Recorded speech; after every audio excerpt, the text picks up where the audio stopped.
Syekh Ramadan Al-Buti, Allah itu menciptakan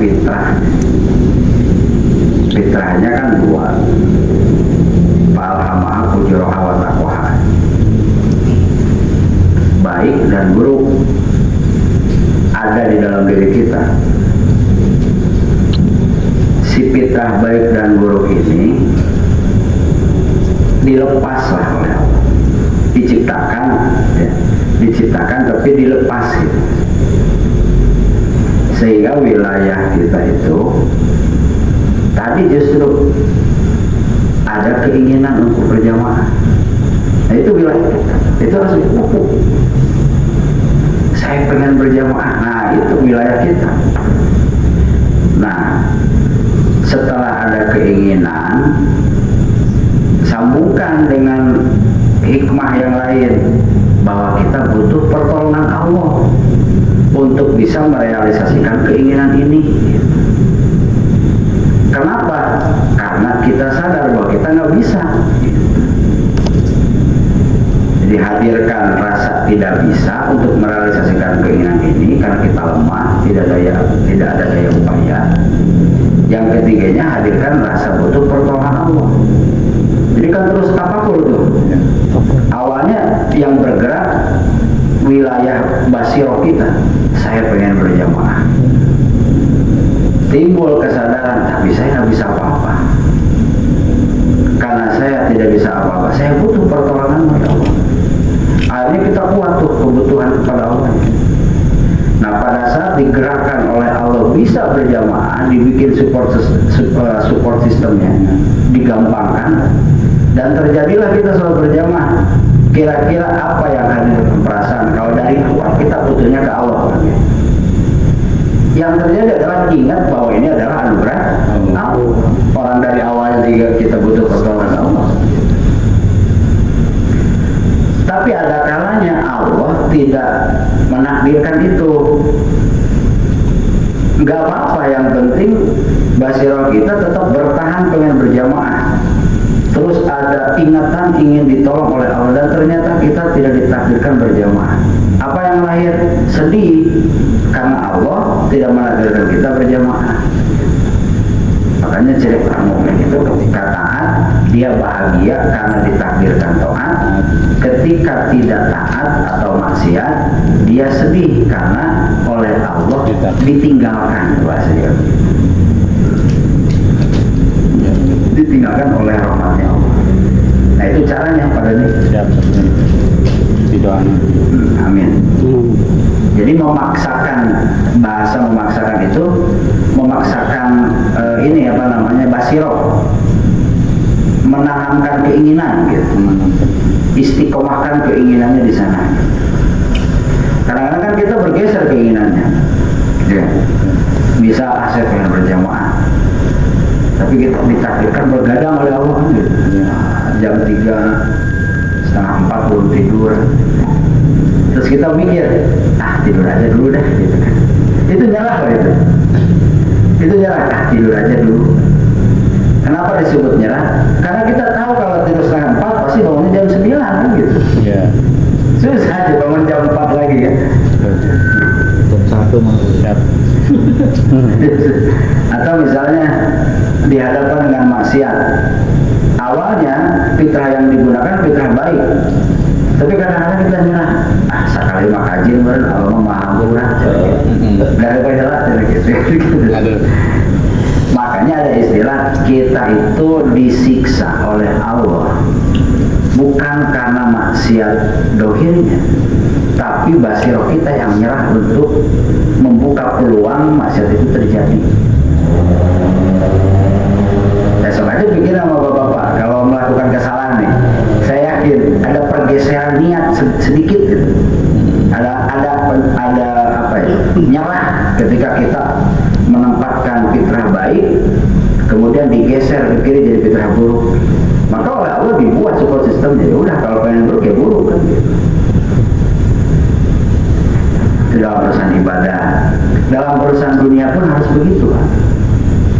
Misalnya Pak Aris pengen kaya nih. Banget. Pengen kaya nggak? Banget. Banget. doanya ya. pengen kaya misalnya, Hampir bisa ibadahnya lancar. bagaimana perasaan pengen kaya ini jadi baik? Biar kaya, buat Ya, ibadahnya lancar. karena kalau dalam agama perasaan pengen kaya baik apa buruk? Coba, keinginan pengen kaya, kaya harta, baik apa buruk? Baik. Nah, Baik. buruk kan? Buruk. Kaya itu apa? Mengumpulkan harta kan? Sebanyak-banyaknya. Kaya itu kan mengumpulkan harta. Disebut kaya itu karena hartanya banyak, jadi kan dikumpulkan. Ya. Mana disebut buruknya alhaakumut takasur? Ya, alhaakumut takasur. Celakalah orang-orang yang mengumpulkan harta. Tapi kita harus ingat gini, coba kita harus ingat gini. Orang semuanya pengen kaya. Sesoleh apapun orang pasti pengen kaya. Kecuali kalau sudah jadi wali, kalau sudah jadi nabi. Gitu. Kecuali nabi, wali. Keinginan kayanya sudah tidak ada. Karena didominasi atau diganti, dikalahkan dengan keinginan dia ingin dekat, ingin marifat kepada Allah. Kalau sekelas kita mau pasti pengen kaya semua. Ya. Kalau sekelas kita pasti pengen kaya semuanya. Artinya gini, Paris jangan pengen kaya, nggak bakalan masuk ke Paris. Orang sih dasarnya pengen kaya, pasti akan mencari dalil sedemikian rupa untuk menutupi, untuk membuat rasa pengen kaya ini jadi baik. Kalau saya pengen kaya supaya banyak sedekah, supaya bermanfaat untuk orang banyak kan gitu. Ya. Sehingga kalau menurut saya nggak apa-apa pengen kaya, tapi bagaimana caranya keinginan kaya ini jadi baik? Keinginan. Gimana coba kayanya jadi baik? Keinginan kayanya jadi baik itu ketika kita menginginkan kekayaan tapi butuhnya ke Allah juga. Kan jadi baik. Kita pernah dengar nggak orang yang jadi wali gara-gara melakukan maksiat? Karena orang tersebut di dalam melakukan kemaksiatan butuh pertolongan Allah untuk bisa terhindar dari kemaksiatan itu. Makanya semuanya akan menjadi baik kalau kita butuh pertolongan Allah. Saya pengen kaya, dihilangin secara langsung kan nggak bisa. Rubah saja caranya begini. Saya pengen kaya, tapi saya nggak bisa membuat diri saya menjadi kaya. Yang bisa membuat diri saya menjadi kaya adalah Allah. Maka saya butuh pertolongan-Mu ya Allah. Gitu. Nah nanti kalau memang Allah menakdirkan kaya, apa yang lahir ketika kita jadi kaya? Syukur, karena ingat bahwa kekayaan ini dari Allah. Dipinta oleh Allah untuk dikeluarkan zakat pasti gampang karena kita yakin bahwa kekayaan ini dari Allah. Sedekah akan menjadi mudah karena kita yakin kekayaan ini dari Allah. Ketika kita tidak ditakdirkan jadi kaya, sabar, karena ini adalah ketentuan Allah. Kok bisa sabar? Karena kita sadar bahwa kita nggak bisa apa-apa kan? Jadi baik nggak? Jadi baik. Gitu. Bedanya cuma satu. Kalau yang jelek begini, pengen kaya terus memaksakan diri, menganggap bahwa diri kita, upaya kita, kerja kita, usaha kita bisa membuat kita jadi kaya. Itu yang jelek. Kalau kita pengen kaya, sangat susah untuk menghilangkan rasa ini, tinggal belokkan saja. Saya nggak bisa membuat diri saya kaya, tapi Engkau bisa ya Allah, tolong saya untuk dijadikan orang kaya. Tinggal nanti kita lihat hasilnya, karena kesadaran itu pasti akan menghasilkan buah yang baik. Gak mungkin kalau kita benar-benar sadar atau butuh pertolongan Allah, buahnya buruk. Gak mungkin. Semuanya digantungkan ke Allah. Dalam ibadah, dalam urusan dunia, begitu semua. Paham Pak? Pak Doni yang bertanya Mas. Pak Doni Pak? Iya, betul. Mewakili itu. Mewakili Pak.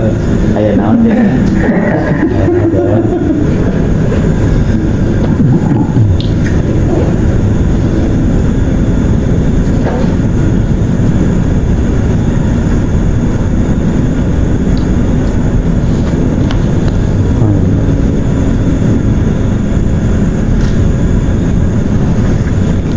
cuma tadi, kadang orang memahaminya bantuknya, sehingga kan ada tuh sahabat yang pengen kaya, berarti boleh ya, boleh, tapi kan tadi stepnya yang harus benar.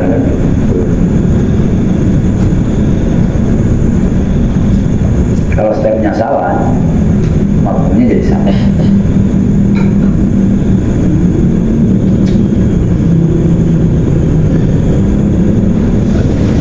Gitu pada nih.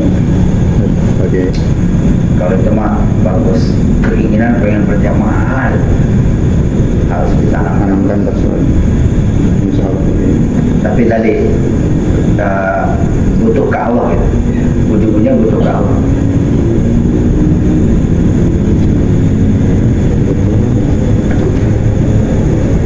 Kalau itu butuh, Iya.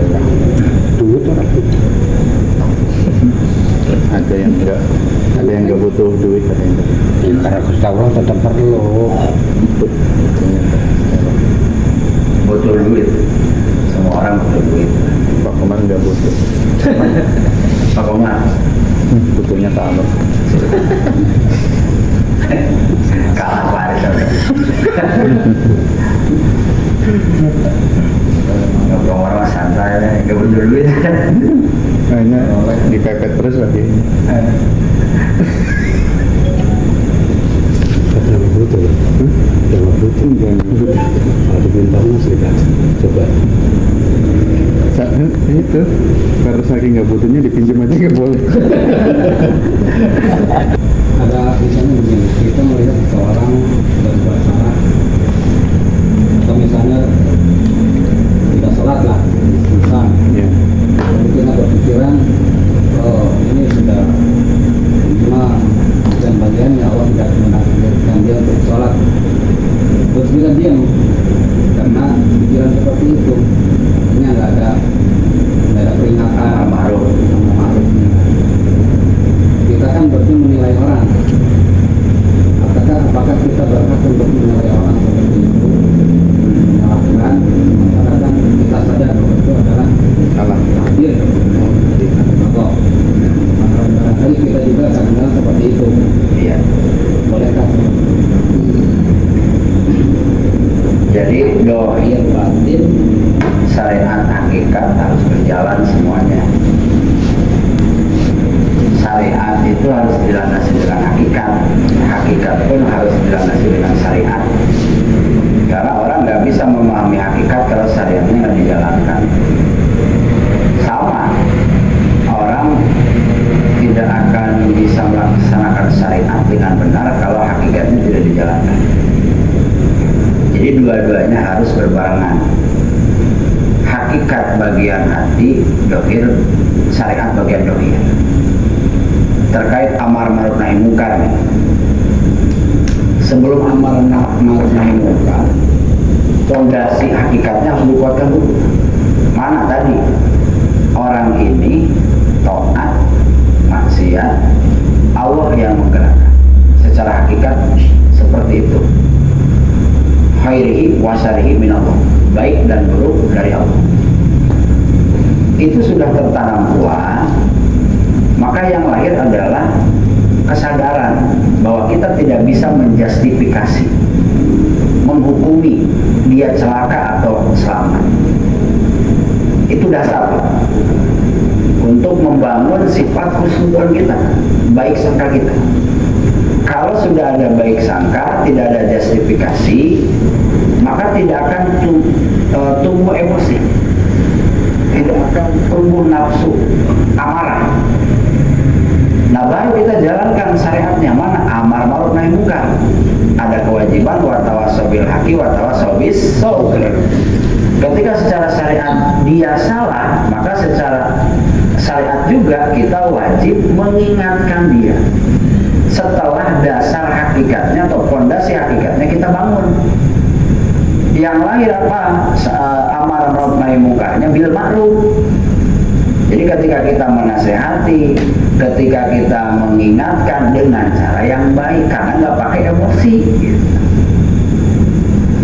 Tapi kalau tidak dibangun dengan hakikat, amar ma'ruf nahi munkarnya pasti dengan mungkar.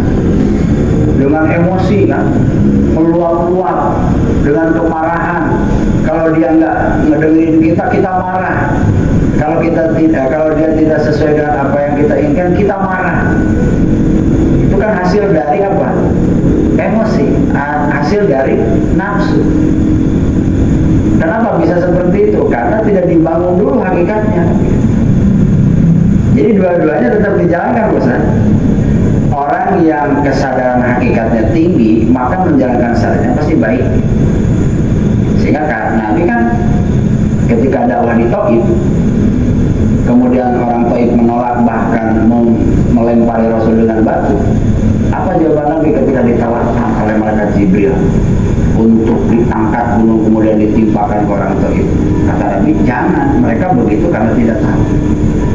Bahkan Nabi malah mendoakan, Allahumma hdi qaumi fa innahum la ya'lamun. Ya Allah, berikan hidayah mereka karena mereka tidak tahu. Kalau mereka sudah tahu, mereka tidak akan seperti itu. Itu amar ma'ruf nahi munkar bil ma'ruf yang sering digadang-gadang oleh orang NU. Amar ma'ruf nahi munkar, merangkul bukan memukul, kan begitu kata orang NU. Merangkul bukan memukul itu kalau kita hakikatnya kesadarannya kurang, nggak bisa. Cuma jadi jargon saja, merangkul bukan memukul gitu. Karena kesadaran hakikat itu membangun untuk emosi kita ini tidak tumbuh sebagai landasan ketika kita amar ma'ruf nahi munkar. Banyak orang yang beranggapan orang yang berhakikat pasti bakal cuek, kan gitu kan. Ya saya tetap jauh. Nabi lah contoh. Nabi itu kan kita yakin hakikatnya luar biasa, tapi syariatnya jalan.